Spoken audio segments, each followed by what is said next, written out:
Hey, it's Mel with We Can Code It.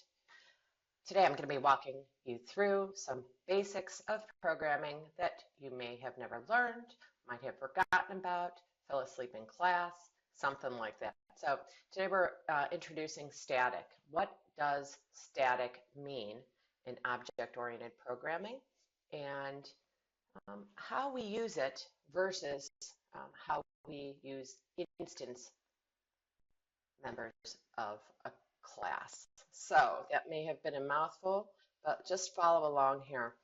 We have a class. This class is called test. Here is one method in the class. This is a method we always see, right? Or almost always see. And this is called main. Main is your front door to your program. In Java, you'll see it lowercase. In C#, you'll see it uppercase. All right. So you'll notice there is a modifier here to our main method, and it says static. You'll always see that, and I'm going to explain why. First, however, let's go through and let's create another class here with some static and non-static members. So in this class, I'm just going to call it animal. Oops. Okay. In this animal class, I'm going to have a couple of different methods. So let's just make them public for the sake of brevity here. Public, let's make this one static.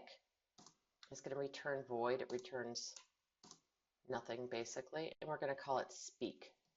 So it's when an animal makes a noise like meow or woof. And in this, I'm just going to put system console write line, and we'll give the default value of woof.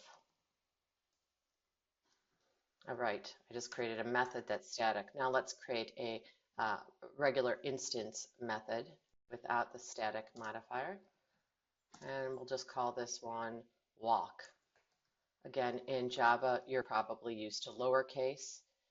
In C#, you're used to uppercase method names. In walk, we're going to put system. In Java, this will be system out print line, but in C#, it's system console write line. And let's just write out I'm walking. All right, cool. So notice I have one static member and one standard non-static member. These are both methods in the animal class. Now let's go up to class test. I'm in class test. This is where the program starts execution in main. It looks for main and starts execution here. I will go over why this is static in a moment. But first, let's go ahead and call walk. Walk is a member of the animal class, and because it does not have static, the static modifier in front of it, we need to create an instance of the animal class in order to use it. So let's go ahead and do that. Animal, and let's name our animal. Let's say we want to make a new dog, and our new dog is going to be called Chewy. That's our dog's name.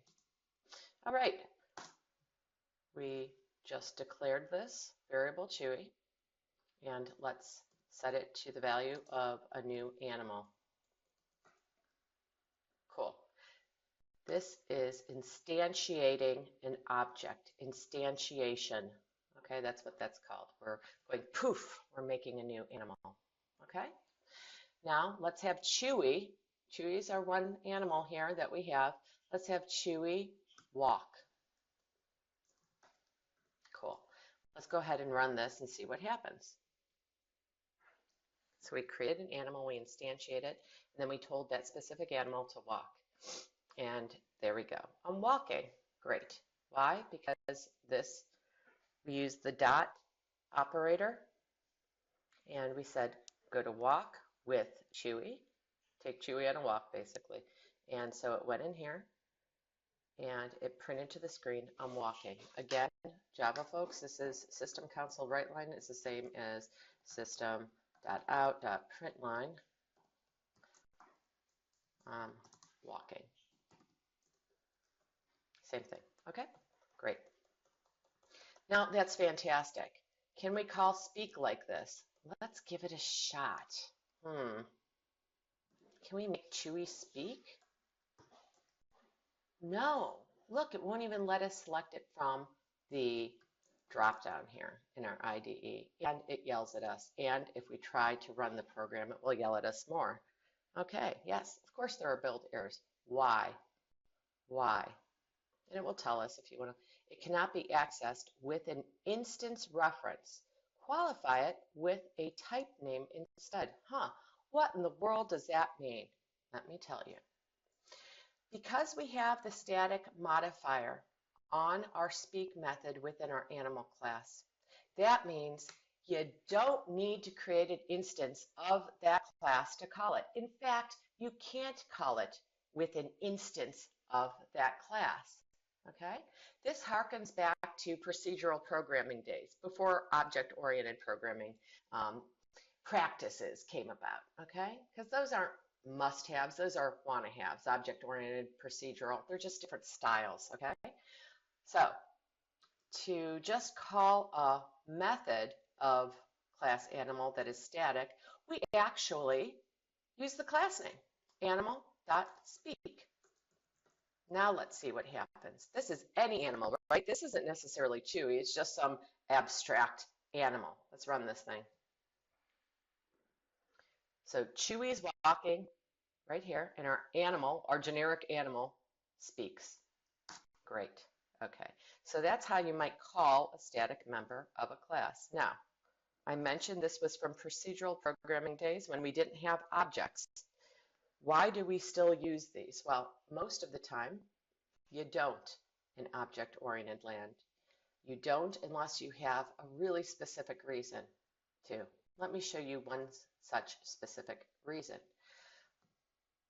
Remember, we're down here, we did system console write line, and in Java you did system out print line.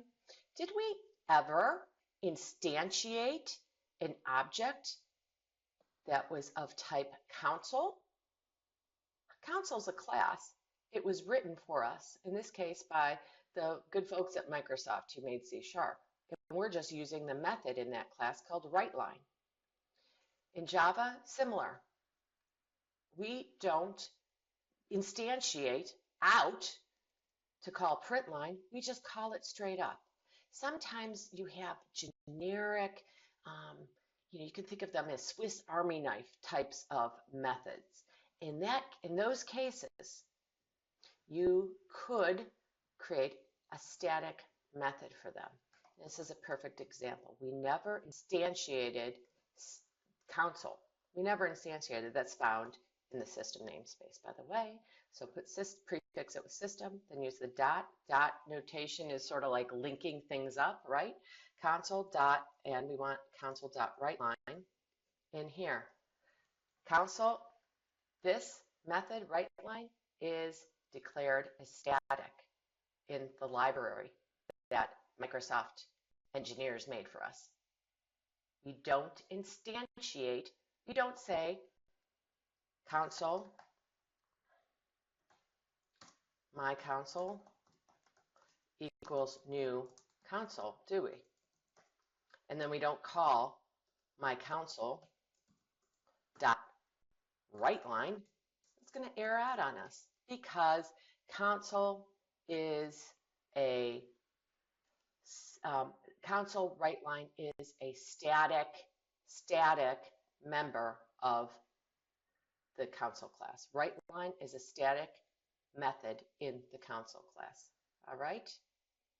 Okay. It's even yapping at us here.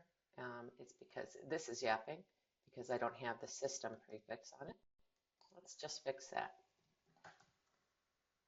Now why is it yapping? Let's look. Cannot declare a variable of static type console. Console is static within the code. Okay, I hope that makes sense. So, once more, static, when you see that, that cannot be called by an instance of the class. It must be called in the class itself with the class name. Cool? Okay, now I'm going to back up a little bit and start at the beginning. Main is static. Interesting. Why? Why do you think main is static? What is calling main? Well, let me explain it. When you compile this program into an executable, a .exe file, what happens? Well, when you run it, when you double click on your program, let's say from the desktop, and you double click on it, it needs to go into a method and start executing at the main method, right? Do we ever tell the operating system or whoever's calling this program that you need to instantiate the class, a type from the class that main is in? No. That's why static is on a main class. Okay, I hope that helped you a little bit and helped you understand the difference between static and non-static members and how you call static members and how you call, how you call static members and how you call non-static members here. All right, hope to see you in the next video because we're going to be using this stuff. Thanks.